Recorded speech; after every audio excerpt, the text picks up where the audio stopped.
Welcome to my channel excellent English zone. तो आज मैं फिर आपके सामने एक इंटरेस्टिंग टॉपिक लेकर उपस्थित हुई हूँ। तो देखिए कि वर्ग जो हमारा पार्ट चल रहा था, आज इसका लेक्चर 5 स्टार्ट करना है। तो लेक्चर 5 का टॉपिक होगा प्राइमरी ऑक्सिलरीज। इसके पहले जो लास्ट लेक्चर हुआ है उसमें टाइप्स ऑफ ऑक्सिलरीज मैंने बताया था। जो ऑक्सिलरीज होती हैं वो 2 टाइप्स होती हैं, primary auxiliaries and modal auxiliaries. तो प्राइमरी ऑक्सिलरीज क्या है ये मैंने उसमें बताया था कि ऐसी verb, the verb that helps main verb to complete the tense of the sentence. तो ऐसी वर्ब जो क्या करती है, सेंटेंस के टेंस को कंप्लीट करने के लिए मेन वर्ब की हेल्प करती है, वो प्राइमरी ऑक्सिलरीज कहलाती है। देखिए मैं यहाँ भी मेंशन कर देती हूँ, the verbs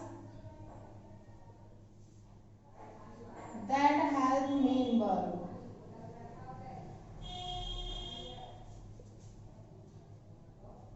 to complete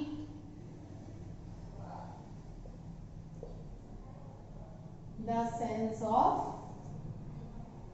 a sentence. Main verb to complete the tense of a sentence. So the verbs that help main verb to complete the tense of the sentence क्या होती है, are called primary auxiliaries. तो ये इसकी definition है। और देखिए इसकी जो टाइप्स हम कहें कि टाइप्स ऑफ प्राइमरी ऑक्सिलरीज, तो देखिए तो हमारी ये प्राइमरी ऑक्सिलरीज 3 टाइप्स होती हैं, डू, बी और थर्ड है हैव। ये है हमारी प्राइमरी ऑक्सिलरीज, डू, बी और हैव। तो देखिए हमारा टॉपिक, आज का टॉपिक है use of do. Use of do, ये है हमारा टॉपिक कि डू का यूज हमें कैसे करना है।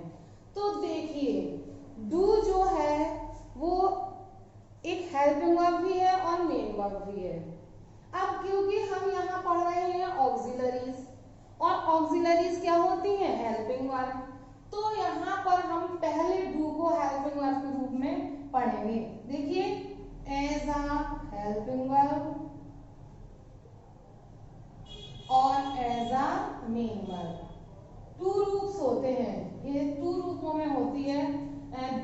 तो देखिए क्योंकि हमें पढ़ना है एज अ हेल्पिंग वर्ब, तो देखिए as a helping verb use of do जो है, तो डू का सबसे पहले तो हमें देखना है कि do includes, do, does, did. Do में डू, डज, डिड 3 क्रियाएं इंक्लूड होती हैं। अब जो हमारा डू है और डज है ये कहाँ यूज होगा और डिड कहाँ यूज होगा, तो पहले हम डू डज का यूज पढ़ेंगे। तो देखिए डू डज जो है, do and does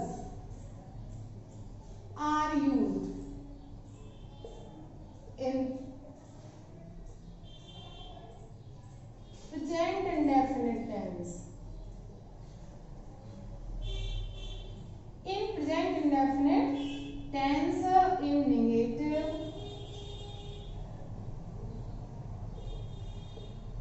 and interrogative sentence.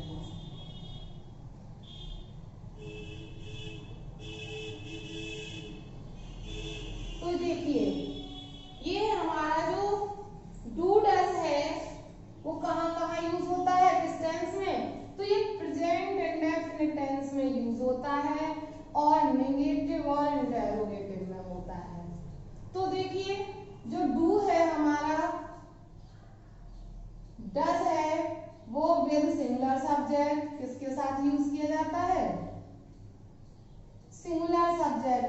साथ यूज किया जाता है।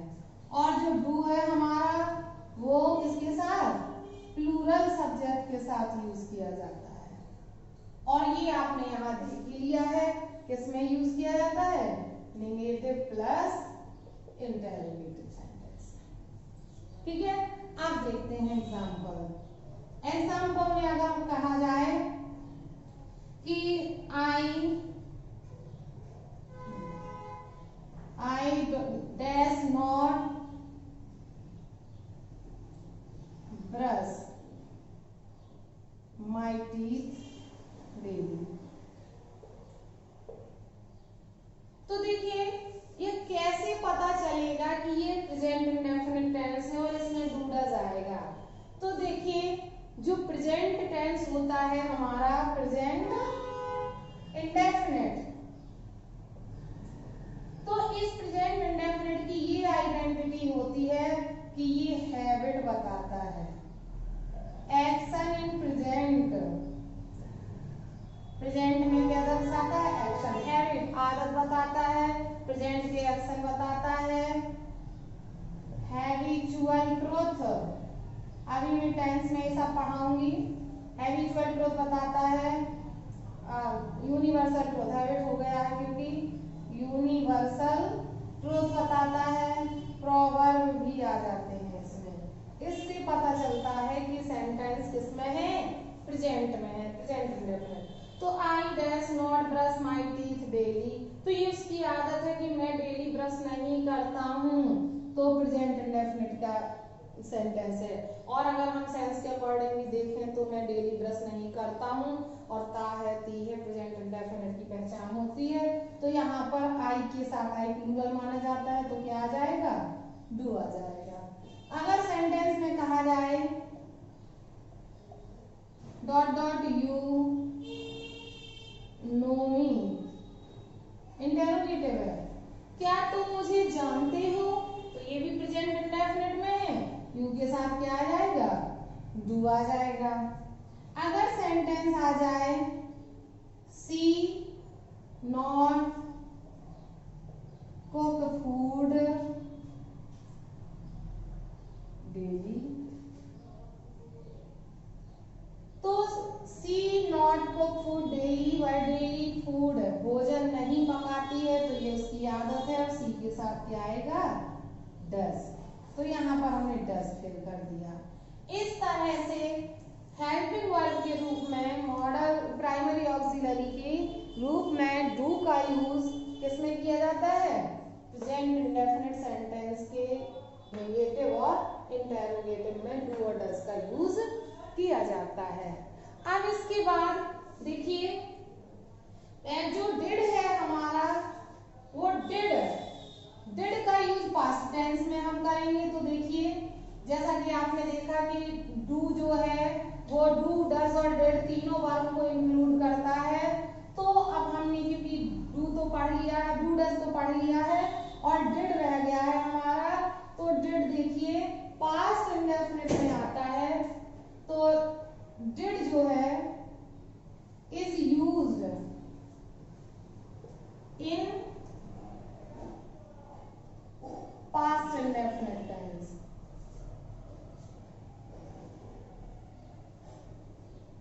इन नेगेटिव, ये भी नेगेटिव और इंटेरोगेटिव में यूज होगा। In negative and interrogative sentence.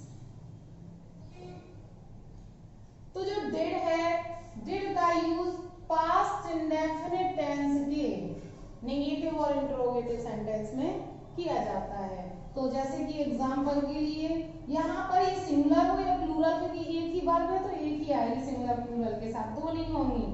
तो जैसे कि ही डैश नॉट,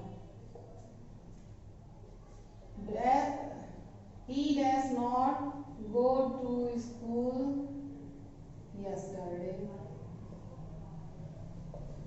तो देखिए इस सेंटेंस में yesterday दिया है।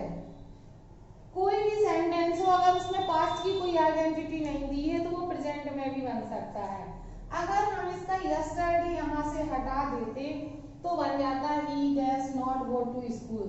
तो हम इसे प्रेजेंट में भी बना सकते थे कि वह स्कूल नहीं जाता है, लेकिन यहाँ पर यस्टरडे लग गया, यस्टरडे लग गया है तो ये पास्ट में हो गया, और जब ये पास्ट में हो गया तो बनेगा वह कल स्कूल नहीं गया था, मतलब कल पास्ट में इसने ये काम नहीं किया था, तो ही के साथ यहाँ पर क्या आ जाएगा, डिड आ जाएगा। तो he did not go to school yesterday.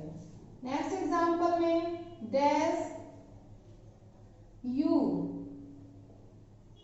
Not buy a grammar book.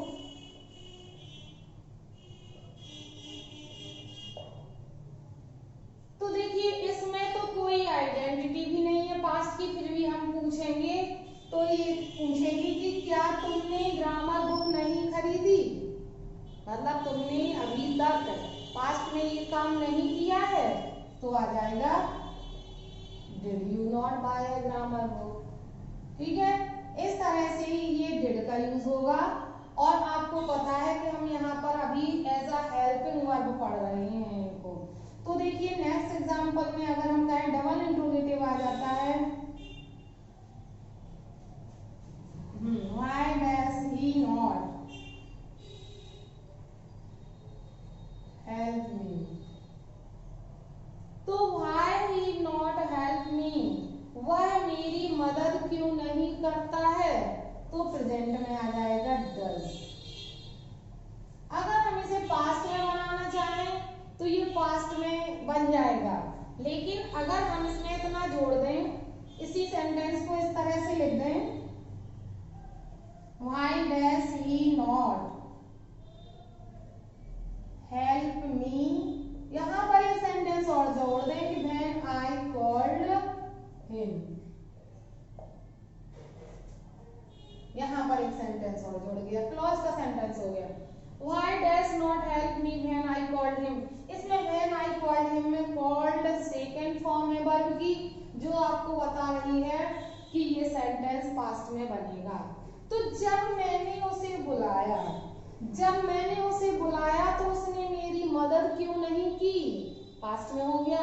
तो जब एक सेंटेंस पास्ट में होता है तो दूसरा ऑटोमेटिक पास्ट में हो जाता है। यही डिफरेंस है हमारा डज और डू के यूज में। तो देखिए यहाँ पर मैंने आपको ये केवल समझाने के लिए बताया है कि जब कोई सेंटेंस सेम होते हैं तो वो हम प्रेजेंट और पास्ट में बना सकते हैं।